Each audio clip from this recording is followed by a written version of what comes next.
sikit. Tok Guru dah nyanyok katanya. Jadi mulut nakal.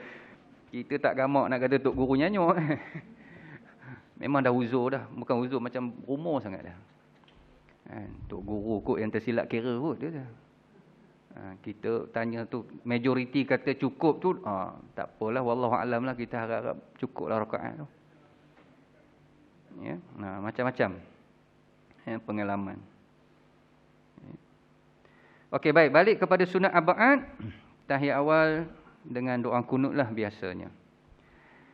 Dan di sinilah perbezaan antara rukun dengan sunat ab'ad. Contoh, kalau kita sembahyang berjemaah, kita sebagai makmum, sembahyang isyak 4 rakaat, tiba-tiba secara jelas dan nyata imam tambah satu lagi rakaat jadi 5. Kita dah duduk tahiyat akhir, semua tahiyat akhir, dia seorang je imam naik 5. Maka ketika itu kita subhanallah lah, niat zikir kan. Subhanallah, mana tegur imam yang kamu ni dah terlebih rakaat. Jadi kalau dia sedar yang dia terlebih, apa tindakan dia perlu buat? Dia kena turun sesegera itu juga. Turun masa tu juga. Dah berdiri dah ustaz, tak apa, kena turun sebab tu rukun. Dah terlebih. Lepas tu sujud sahwi lah. Imam sujud sahwi, kita makmum pun sujud sahwi. Ya. Berbeza dengan tahiyat awal. Tahiyat awal tu imam terlupa tahiyat awal, terus berdiri. Kita dah duduk tahiyat awal, dah standby dah nak at-tahiyyat, tengok tu berdiri pula tu imam ni. Apa hal dia? Maka ketika itu jangan pula subhanallah. Tadi subhanallah yang tadi punya kes kan. Kenapa subhanallah? Tadi rukun, dia dah menambah rukun. Yang ini sunat ab'ad. Jadi kita semua makmum ikut imam. Bila dia dah berdiri tegak lah. Kena ikut imam ke ustaz? Dia salah. Memang salah, tapi sunat ab'ad. Akhir nanti sujud. Tok imam lupa sujud sawi. Boleh tak makmum sujud sawi? Boleh, tak ada masalah. Tapi selesai imam memberi salam. Ya.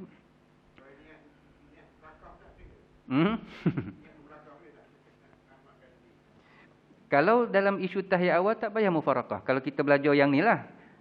Kalau kita belajar bab ni, tak payah mufaraqah, ikut imam. Kecuali kita tak sampai lagi bab ni, kan, kita tak jumpa lagi masalah-masalah fiqh perbahasan yang halus-halus, jalan selamatnya mufaraqah lah. Itu kira macam payung terjun lah. Confuse sangat, tak tahu. Dah mengaji lupa. Bukan hari-hari jadi benda-benda pelik ni kan. Mengaji dah. Kitab Muniatul Musalli lah, kitab Ma'ta'am Badrin lah, kitab Fiqman Haji lah, macam-macam kursus seminar klinik solat. Tapi bukan nak ingat kadang-kadang. Saya sendiri pun kadang-kadang nak ingat. Kita jadi imam 10 tahun pun nak lupa-lupa juga, nak bela-bela juga. Jalan selamat mufaraqah kalau kita makmum kan. Mufaraqah.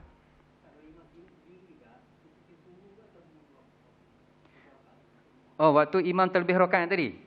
Imam terlebih rakaat, okey, kita duduk kan tahiyat akhir tu. Apa nak buat? Ada 2 option. Satu, kita tunggu imam. Tak baca apa. Dia macam kita dekat simpang traffic light kereta tu, rem motor je. Ring, ring. Jangan berjalan lagi. Duduk di situ. Ring, ring. Tunggu bila imam nak turun. Bila imam nak turun. Tunggu je. Kan? Sampailah imam tu turun. Kita dah subhanallah, dia tak turun-turun juga. Maknanya imam tu yakin. Dia yakinlah dia betul. Dia yakin dia betul, tak apa. Kita tunggu dia. Kalau kita tak ada emergency, maknanya tak terkejar waktu, kan, kita pun relax-relax, boleh tunggu imam, dipanggil intizarul imam. Dan bahkan kata ulama, itu antara yang paling afdal, tunggu dia. Jadi bila dia dah balik ke tahiyat akhir, dia dah duduk situ, barulah kita at-tahiyyatul mubarakatus salawatu. Kalau kita tak nak tunggu imam, mufaraqah. Boleh mufaraqah, dah dia salah, tegur pun tak mau turun. Kan? Kita pun ada hair lagi berjanji dengan kawan. Kan? Kita baca terus mufaraqah, baca, kita bagi salam, selesai. Tapi boleh menunggu kalau nak tunggu. Eh? Okey, baik. Kemudian sunat hayat, yang conclusion tadilah dalam perenggan tu, ada rukun, ada sunat ab'ad, ada sunat hayat. Jadi sunat hayat ni dia ringan sikitlah daripada sunat ab'ad, tak perlu sujud sahwi. Hayat ni kalau bahasa Melayunya apa ya? Dia kalau bahasa yang mudah faham, dia macam perhiasan lah, aksesori. Dia nak bagi cantik je solat tu. Kalau ab'ad tu dia sebahagian dari solat. Kalau tak ada dia tu kira berat juga walaupun sah. Hayat ni macam aksesori lah bagi cantik. Kita baca amin, kita baca doa iftitah, kita baca zikir subhana rabbiyal azim. Banyaklah hayat ni, banyak kan.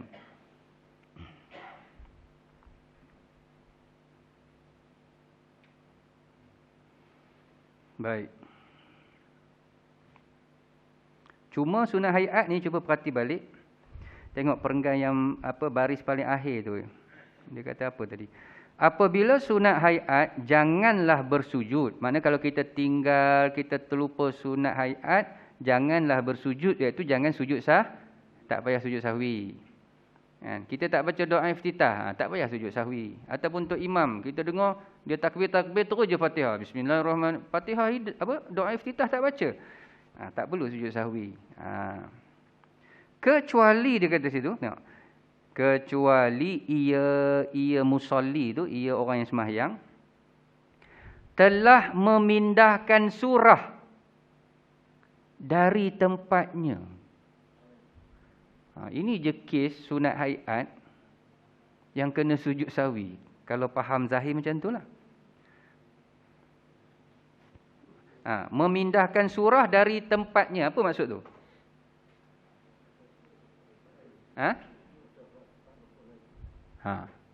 Dia baca surah kat tempat lain.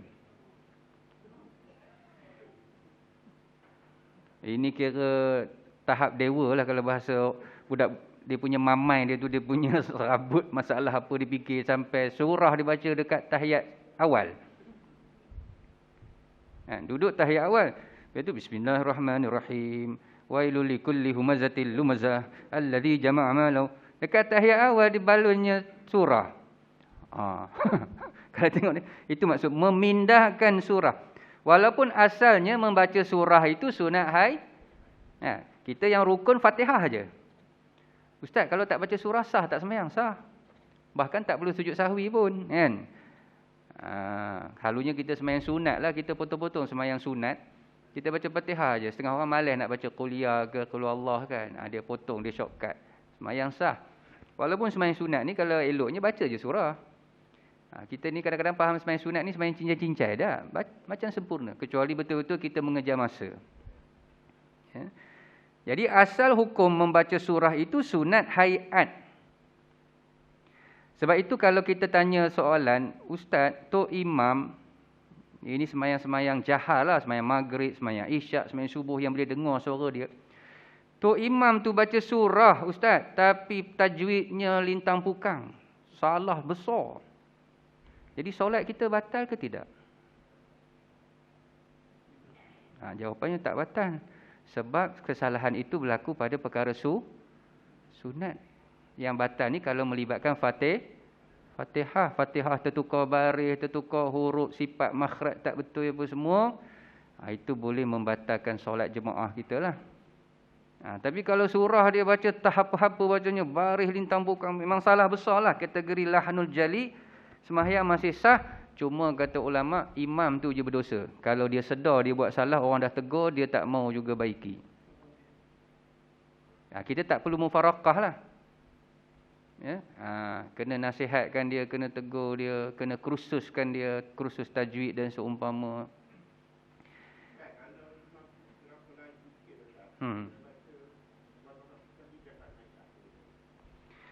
Imam laju, imam ekspres. Memang imam ni ada je mana-mana. Kan? Jenis-jenis.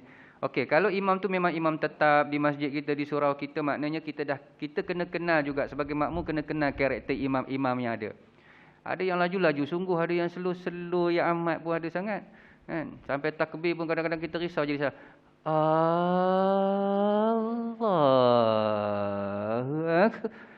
Dia tak boleh panjang. Lanjut bunyi. Ada juga. Yang laju-laju sungguh. Okey, apa nak buat? Kalaulah kata bacaan-bacaan sunat, macam kita rokok lah waktu rokok. Yang rukun ialah perbuatan rokok. Itu fi'li. Tapi bacaan dalam rokok itu sunat hayat. Lepas itu sunat dibaca 3 kali. Imam laju. Kita baca sekali sudahlah. Tak apa. Sebab lebih penting kita ikut imam tu. Jangan terlampau tertinggal jauh. Itu seni. Ilmu kita tahu ini sunat abad, ini sunat hayat. Kalau tak baca had ni pun sah. Ibarat kata kalau tak baca, tak sempat baca langsung. Baru sup dia naik dah. Kita naik lah. Sebab dia yang penting tomat ni. Yang penting tomat ninah lah. Kalau Tok Imam sampai tak ada tomat ninah, itu tak sah dah. Kalau dia rokok terus naik, tak sah lah. Maknanya kalau dia rokok, tapi entah macam mana bacaannya laju benar. Kita belum apa-apa, dia dah naik. Tapi ada tomat ninah. Kita pun boleh tak baca tomat ninah je.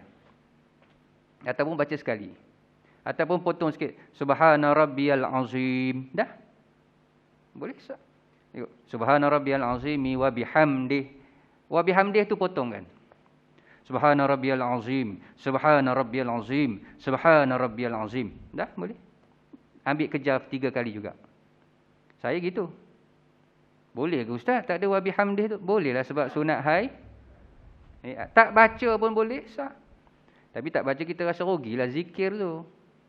Zikir. Tapi dah imamnya laju. Kita dah kena. Imam laju ni kita kena macam tu. Sebab nak follow juga dia. Sama juga kalau kata dia memang baca surah laju. Dibimbangi Fatihah kita tak sempat. Mengejor-ngejor dia pula. Kita baca Fatihah waktu dia tengah baca Fatihah. Dia baca Fatihah separuh lah. Macam nak dekat-dekat habis tu. Kita dah boleh start dah engine tu. Bismillahirrahmanirrahim. Makna bila dia baca surah dengan kadar laju tu, kita ngam-ngam boleh habis Fatihah. Tak apa, itu seni kebijaksanaan. Sebab kita kena imam tu apa itu. Ya. Ya.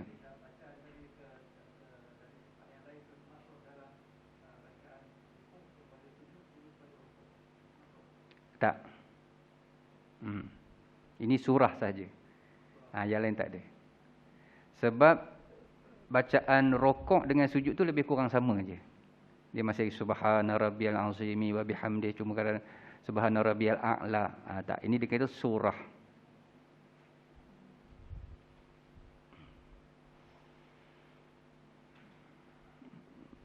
Okey.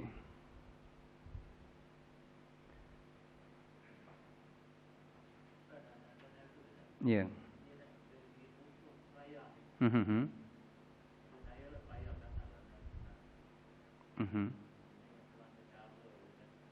Okey. Macam mana cara nak khusyuk dalam sembahyang? Memang kita akui bukan satu benda yang mudah kan.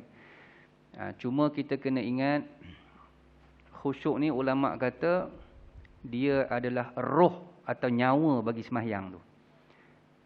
Itu cara motivasi kita, kepahaman kita. Oh, besar kedudukan khusyuk ni kan.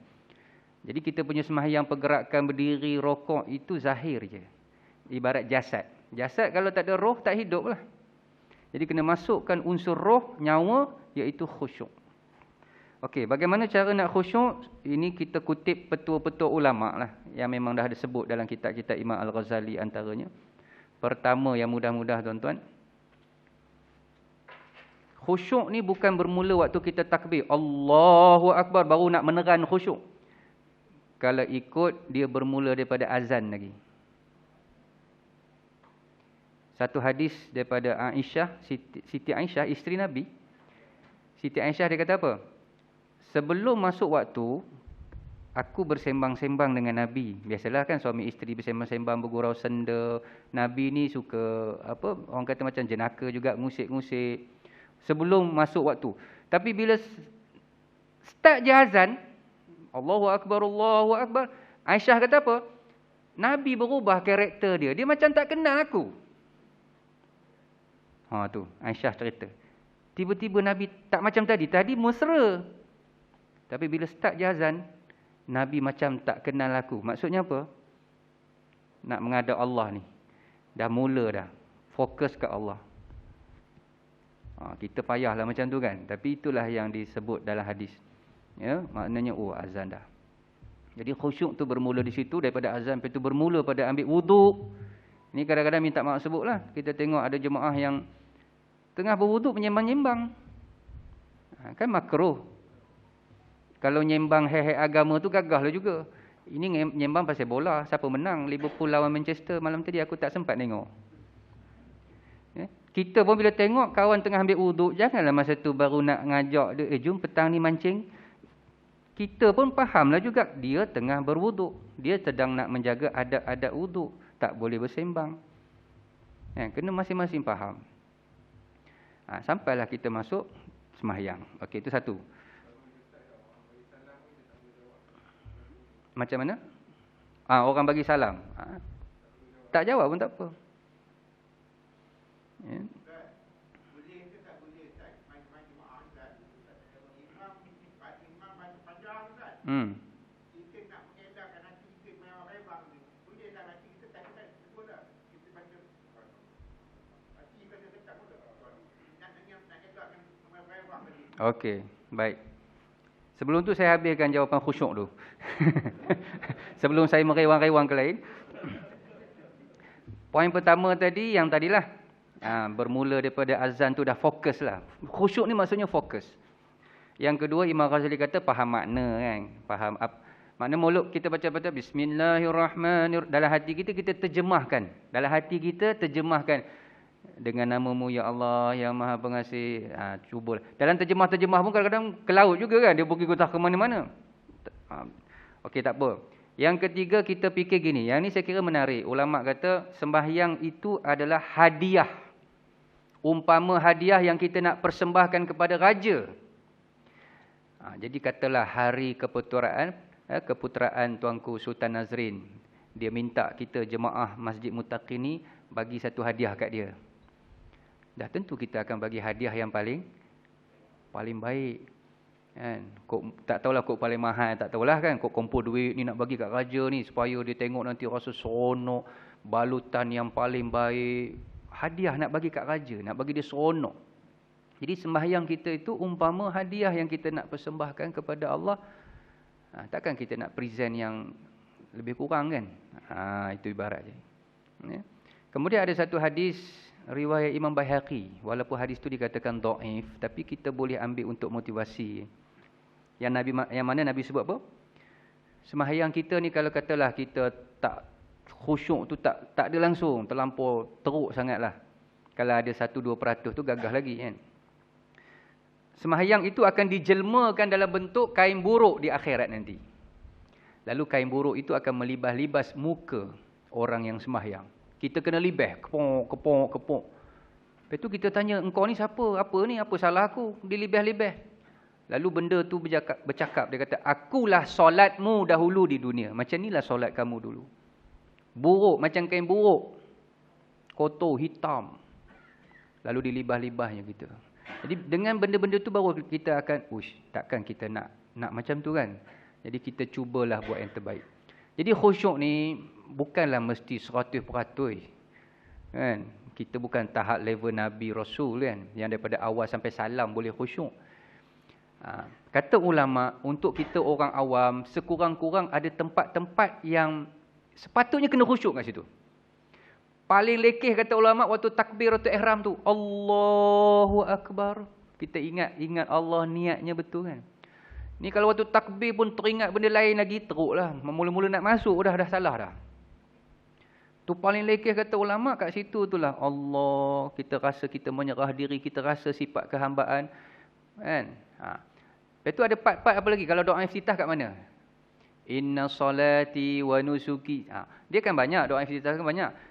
Yang lain tak ingat, tak faham pun makna. Tapi inna salati cuba faham makna. Kata ulama macam tu. Mungkin semua kita tak mampu nak ingat, nak hayati makna dia kan. Tapi ada benda-benda penting, inna salati tu, situlah. Ya Allah, sesungguhnya dalam hati kan, sembahyang aku, ibadat aku, semua ni aku cuba buat untuk engkau, ya Allah. Kan? Fatihah. Ada tempat-tempat yang kita waktu kita sujud kan. Maknanya kalau dihitung panjang daripada kita takbir sampai salam, kita sendiri cuba bagi agak-agak berapa peratus khusyuk kita hari ni sembahyang Zuhur nanti, contoh kan. 20%, 30, kita sendiri cuba bagi markah. Kita rasa Allah teruk sangat sembahyang Zuhur ni kan, serabutlah dengan dunia. Adalah 15%. Maka asal nanti kita azam pula, ya Allah, asal nanti aku kalau panjang umur, kau bagilah aku lebih sikit khusyuk daripada 15 jadi 20. Itu cara kita orang awam. Kan? Kita akui kita ni lemah, kita akui kita ni tak macam orang-orang yang kita kata para nabi, wali-wali Allah. Para sahabat sampai kena panah pun tak jadi apa kan. Sampai kena panah. Duk semayang lagi. Macam-macam kalau kita baca kisah-kisah wali Allah. Yang dahsyat sangat dia punya tahap fokus dia kan. Jadi yang penting kita sentiasa cuba. Sentiasa berdoa, ya Allah, anugerahkanlah kepada aku sedikit rasa khusyuk. Aku teringin juga nak khusyuk dalam sembahyang. Walaupun mungkin tak 100% tapi dapatlah persen-persen tu. Dan bila umur kita makin meningkat, mudah-mudahan benda tu pun sama meningkatlah. Kalau tengok dalam kitab Muniyatul Musalli tu, khusyuk juga boleh dipahami melalui gerakan kita tu. Waktu kita rokok tu kan, waktu kita sujud tu, satu bacaan kan, Subhana Rabbiyal Azimi, tu bacaan. Satu lagi pergerakan tu kita, aku ni sujud, maknanya aku punya dahi yang aku rasa cerdik ni, tinggi ni aku letak kat lantai kan, punya hinanya aku ni. Aku ni tazallul dipanggil, menghina diri. Perasaan-perasaan tu pun sebahagian daripada rencah-rencah khusyuk. Maknanya kalau kita tak boleh tangkap makna-makna dalam sembahyang, hayatilah. Aku ni hina, aku ni lemah, ya Allah, aku ni. Kalau Al-Fadhil Ustaz Ahmad Rozaini, kan, kalau tuan-tuan biasa ikut kuliah dia, dia kata, memadai khusyuk itu kita sedar yang kita tengah sembahyang. Kan? Kita sedar, kita tengah sembahyang. Kadang-kadang kita sedar-sedar dah bagi salam.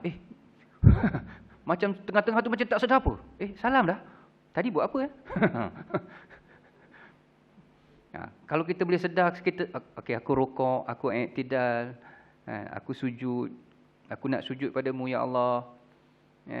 Sedar kita dalam pergerakan sembahyang. Itu kata Ustaz Ahmad Rozaini. Itu antaralah secara ringkasnya petua untuk khusyuk dalam sembahyang. Kemudian soalan, boleh tak kalau imam baca surah panjang-panjang, nak bagi kita ni tak merewang-rewang sebab panjang benar surahnya tu, lalu kita berzikir dalam hati? Jawapan saya boleh. Tapi di samping itu boleh rujuk ustaz-ustaz lain lah. Sebab gini, yang saya faham, imam tahiyat akhir, kita masbuk, Allahu Akbar, lepas tu kita pun duduklah, duduk ke bawah ikut imam kan. Jadi imam tahiyat akhir dia baca panjanglah sampai kita kalau ikut, kita bukan tahiyat akhir lagi sebab kita masbuk. Kita disunatkan juga baca sampai akhir, menyibukkan diri dengan bacaan tasyahud. Sebab kalau kita takat selawat je, Allahumma salli ala sayyidina Muhammad, kita dah stop situ kan, imam ada lagi bacaan ni sebab dia tahiyat akhir. Habis kita dalam ruang tu nak buat apa? Kan? Boleh baca juga selawat Ibrahimiyah. Boleh baca fil alamina innaka hamidum majid. Cuma jangan salam je. Boleh baca sampai fil alamin supaya dikatakan menyibukkan diri dengan bacaan-bacaan, tak nak bagi merewang tu tadi. Jadi kalau imam baca surah, kan, kita dah baca Fatihah tapi imam baca panjang. Boleh tak kita nak baca surah? Boleh baca je surah. Tapi pelan-pelan lah, jangan kita ganti imam pula. Kan? Baca dalam hati ataupun zikir. Sebab zikir tu maksudnya ingat Allah. Macam tadilah sembahyang tu nak bagi kita ingat Allah. Hati tu tak sebut di mulut pun tak apa, tak perlu. Allah, Allah, Allah. Tak payah macam tu. Nanti ganggu pula orang tengok pelik kan. Dalam hati. Sebab ingat ni sebenarnya yang paling baik kata ulama bukan di lidah, di hati. Di lidah tu hanya nak membantu. Subhanallah, subhanallah, itu latihan. Tapi akhirnya subhanallah tu duduk di hati dah. Contohnya macam kita teringat sangat ke anak. Anak kita duduk di Mesir, belajar. 2 tahun tak balik, pandemik, contoh. Teringat tu, adakah kita sebut di mulut nama anak kita? Nama anak kita katalah Daniel. Daniel. Tak ada. Tak sebut nama anak kat mulut. Tapi berdenyut-denyut di hati. Ingatnya tu. Rindu lagi. Macam, tu. Dia nak ke situ. Tu ada zikir lidah, ada zikir nafas, ada zikir hati. Semua yang ulama-ulama tasawuf, tarikat-tarikat tu kan. Nak bagi ingat tu. Kita sebut di lidah tu latihan. Macam kita bawa kereta mula-mula belajar kan. Lesen memandu nak ambil. Kan kita ikut turutan skema dia. Okey, mula-mula duduk. Lepas tu tengok jarak kita dengan steering. Tengok ni cermin, side mirror betul ke tak betul. Tarik tali pinggang keledar. Itu masa belajar mula-mula tak tahu apa kan. Dah cekap macam mana? Start tu sambil start tu berjalan dah tarik ini tengok cermin. Sekali semua masa tu. Dah cekap. Jadi zikir mulut tu nak bagi cekap je. Akhirnya dia duduk di sini. Jadi dalam sembahyang, zikir di sini je lah. Kalau kita zikir pula, Allah subhanallah, subhanallah. Pelik pula orang tengok sebelah makmum kan. Takut mengganggu pun satu hal. Jadi itu cara dia.